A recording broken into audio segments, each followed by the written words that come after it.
All right, it is August 20th, 2018. Jermaine Russell here. I'm going over a couple of things leading into the market open.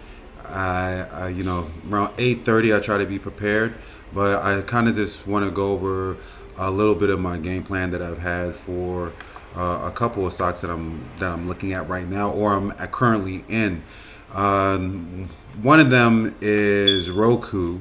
Roku, I feel like it's just going to go sideways for a little bit. I bought in at $57, but I feel like it's going to go sideways again and start trying to retest the $60, $61 area. So I'm really hoping that it breaks this resistance coming into this week. So hopefully the Asian markets will, be able to have pick up the drag that is had recently in the technology space, because a lot of the technology stocks have been pulling back a little bit. So as we've seen with Netflix has made $100 pretty much decrease. So Roku, because it's had good earnings, that's the main reason why I'm holding on. Normally I wouldn't hold on. Like I said, I bought in at $57, and now it's at 56.07. I was up. I was up like $4, but I was greedy, or $3, but I was greedy. So now I'm on a loss. So that just proves that you should, always sell. Sell and just take your profits when you have the opportunity. Don't wait. Don't let the market decide for you. And also NGVC. This is another earnings winner. That's another reason why I'm holding this one too. I bought this one at 1950 after buying it previously for a nice little gain after its earnings.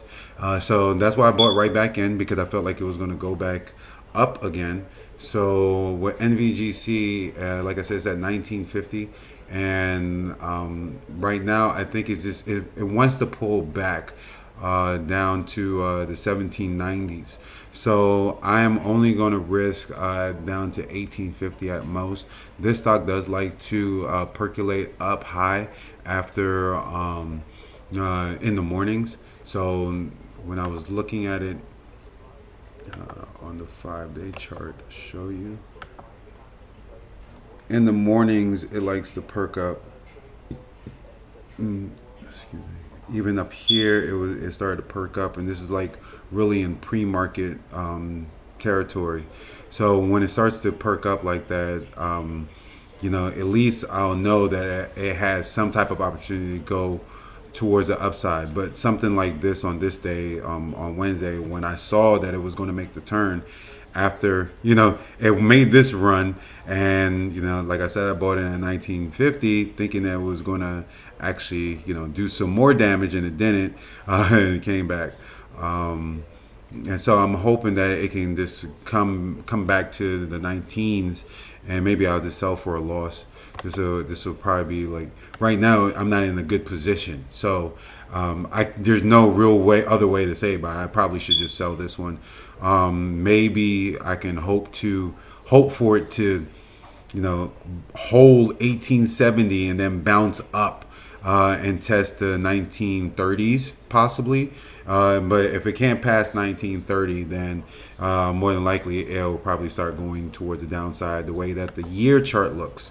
So it is hitting kind of a resistance up here in the $20 range, so it might just pull back a little bit. So I don't know. I'm gonna see if it breaks 1930. If it doesn't break 1930, then I'll just sell it. TNDM, which has been a longer term hold for me, from $31.80, and now it's at $33.88. So I'm pretty much liking this one as a hold. TNDM is a diabetics company. Essentially, they are specializing in automated insulin release in their pharmaceutical repertoire. So that is something that they I think everyone is pretty much happy on the way that it has been performing on the stock market. I don't know the ins and outs of its financials, but I can tell you that its stock technical chart looks pretty damn well. I can do see that is on resistance right here in the 3380 area, and I'm anticipating, if not a gap up, at least a little bit of a breakout. Its target price is at $38. I'm anticipating it to go to at least 35 before I sell. But its target price is at 38. So I'm like I said, I like this as a hold, so I'm holding it, and this is kind of what I want with Roku, but Roku is not doing what I want, and the same thing with NGVC. I want those as my longer time holds. So I want to go to a couple of stocks that I think that will do pretty well this upcoming week, and I think SECO is probably one of the best ones, if not in the top four.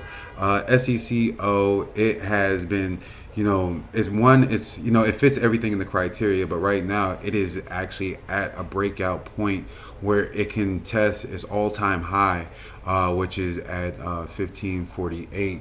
Right now it is currently trading in the 1440s, and it looked like it has some room for some upside. It's not overbought, and the momentum is definitely going in a positive direction. So this is something that, if you're an investor in this stock, can definitely look for at least $1 a share in price, if you wanted to look for, cut for profits. So I can see that. Let's look how it trades during the day, and it trades pretty slow. When I was in it before, it is a slow mover, kind of like NGVC.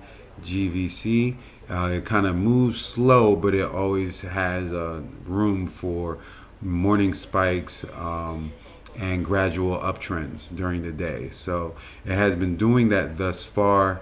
I'm just looking, if I were to purchase any position in the stock, I think I would want it to be closer to $14 than the $14.50, but I can see maybe $14.15, $14.20 ish would probably be a good area to buy in if it starts to dip down in the morning, because sometimes stock will dip in the morning first, especially if it's been up for 2 days because of panic selling. So people might not believe that it will be able to hold or maintain its gains like Roku, because Roku does that, and it's nonsense.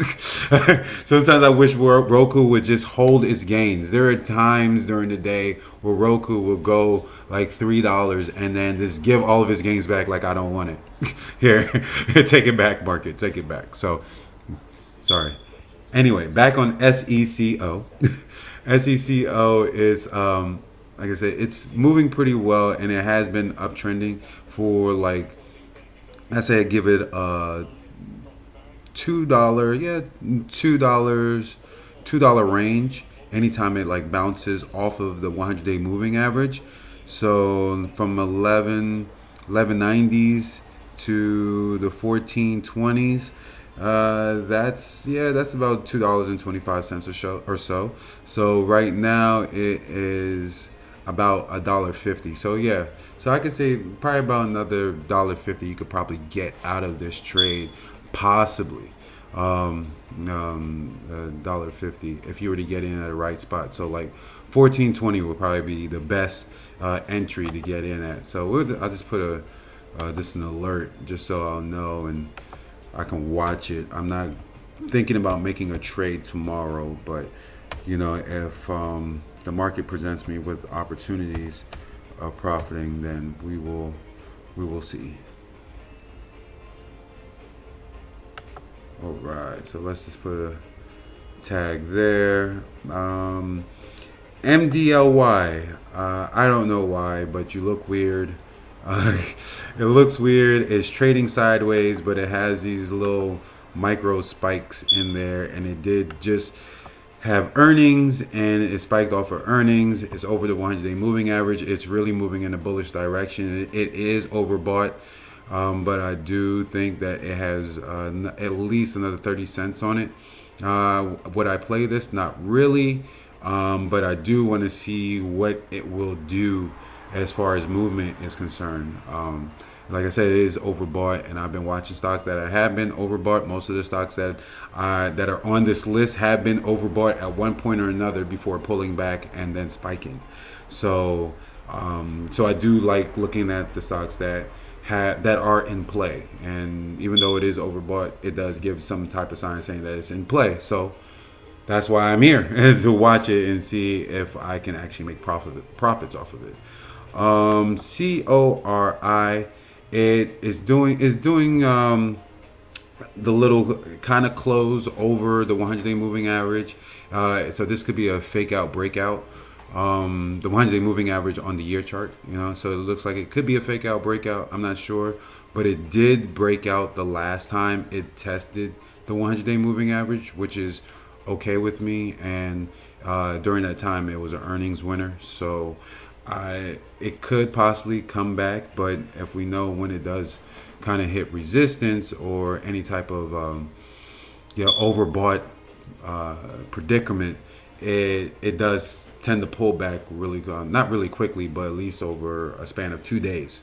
So that's why this is something that I probably would watch, because I do want to see it break out, but at the same time, I don't know if it will fake out, break out, and really start to pull back and hold in the 1860s or even lower.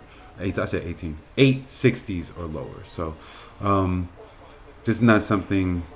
I'd say about 882 is probably the support that it would need to be at.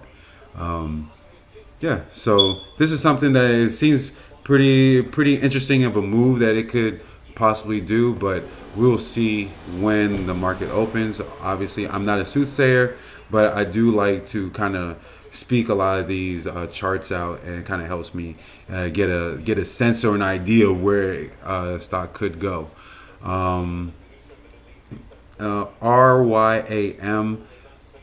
I can't say that that I will trade this. Obviously, one, it's out of my price range. I don't want to trade anything that's in the $20 range, but I do like the chart. I do like that it's an uptrending chart, and I do see that it could make a $2 move.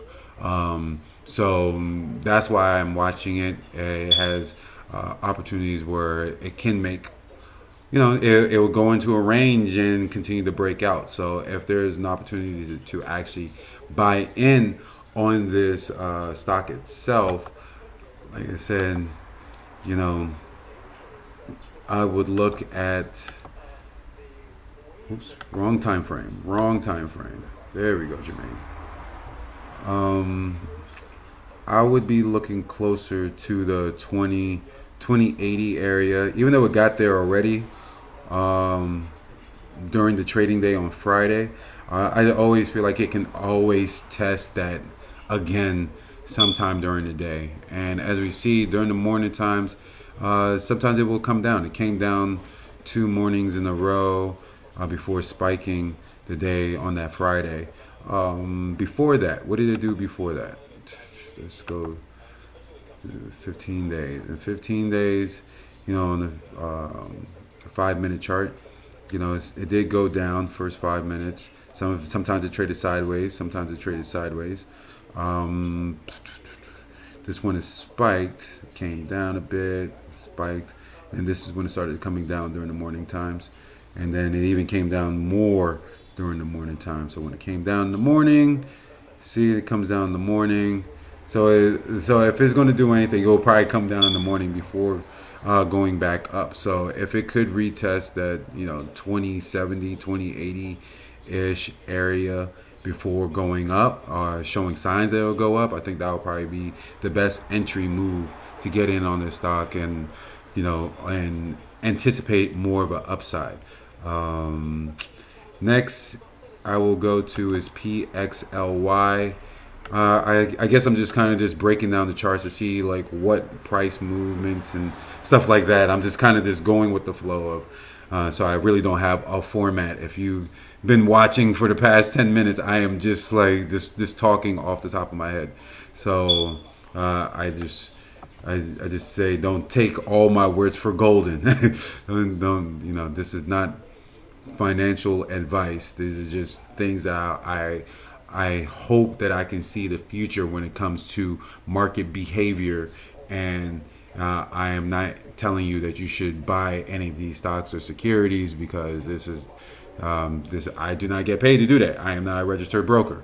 So I'm just saying these are some technical charts that I appreciate, and I'm sharing to you why I appreciate these charts.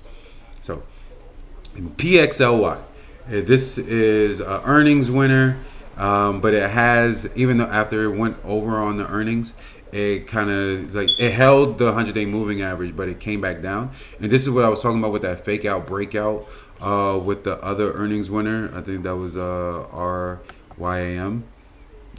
No, what are you? Which one was it? Yes, it was CORI. Like it looked like it could do a fake out breakout. I don't know. I wouldn't be surprised, but this one kind of looks the same, and the momentum is kind of dying down. So because the momentum is kind of calming down, I would not be so thrilled into wanting to throw my money into this, even though it does have a positive earnings, yada yada. I want to see if the market would respond positively after earnings continues, and the momentum is starting to pull back, and that's okay. And if it doesn't, show some signs that it wants to go upward, then there are plenty more to go to, like PUMP, and this one looks like the momentum of selling pressure is stopping or coming to a halt. It looks like it wants to enter into some type of green territory, positive direction. It is right there on the 100-day moving average. So I don't know if it's going to do this whole fake out breakout again, right there at its resistance. So I just know that it's in play. This came off of a green day. And there are talks of oil in the air and OPEC and how much restriction is going to be with some oil, and how the prices might actually start to increase because of demand, or because of quantity. So I am keeping this on my radar. It is at a decent price. I do like that. I just hope it does do one of these $5 moves or something, like go from like how it went from 1470 to 1934. That's a $5 move, and don't even have to watch it. So I really would hope that it would go for one of those $5 moves. Last time it tested resistance, or that 100-day moving average at the 1640s, it was coming from 1440. So that was a $2 move. So right now it's at a 1560 up to 1660. So that's a dollar move. Maybe it might go to 1742. I'm hoping that it can test the 1742s, and then probably even go up higher. Like I said, a lot of the momentum is starting to die down, and the reason, and it's not overbought. It's like right in a perfect range. Like if you really wanted to buy, like I think anywhere in the 1650-ish area, it would probably be like a really good place to buy if I were to buy. So like it looks good. It looks good. It looks like a healthy chart that wants to do something. So I like that. Yeah, 1650. Yeah, I can see that. There's some buying activity over here. There was some buying activity over here. So yeah. 1650. And watch this not even touch 1650 and just go off to the races to somewhere else altogether. So but we'll see. And then I have just one more I'm gonna do, and then I'm gonna stop. This is at MCF, another oil company. It is doing the same thing, holding the $6 area. Now this is my number one buy for tomorrow for me. This is one that I would want to buy for myself. It is overextended, which kind of makes me nervous, but at the same time, I believe if it holds the 580 ish area, then definitely it's going to go a little bit higher to like like it'll go from 580 to like at least 650, maybe 7. So I do want to see it hold that 580 area, and then particularly even hold that $6 area. So a perfect place to buy in for me would be 580, 580-ish, and then just wait for it to go up. I think that this is definitely going to be a major mover. It has an opportunity to change its direction. Like it's going sideways right now as far as it's a change over the past 3 weeks. So that is indicating that there might be more volume that has been going in over the past. No, the volume has been staying pretty much consistent, but the price has been increasing. So it's been going from 6 to 7 to 6 and back and now to 8. So, increase in volume. Just a little overextended. That's the only thing that worries me. That it will try to pull back and start trading in a range like this. But I'm hopeful that it could do a little bit more. So, it might be just a day trade. I might just take it as a day trade. Who knows? So, we'll see. Like I said, I'm not going to do any more. That was it. I think I've talked enough. These are some good stocks to watch. I'm going to put this on YouTube, and I hope that you enjoyed if you watched all the way through. I hope I didn't bore you, because I know sometimes I'll just start drifting into conversation, but with myself, and that's the sad part sometimes. This is just rambling to myself, but I know that these stocks are hard for people, and I know that sometimes it's hard to find someone who is kind of trading it and just want to get an idea of what they're looking at. I know I'm looking only at a chart, but I also go through scans. So when I'm going through the scans, they fit a certain criteria, and I have mentioned that in another video. I wrote articles about it. If you looked on LinkedIn, you will see me on LinkedIn as L. Jermaine Russell. And if you want to look on Twitter, I put some stock charts up there quite often. I try to be active. So if you like it, it's good to watch, and hopefully you learn something. All right, you take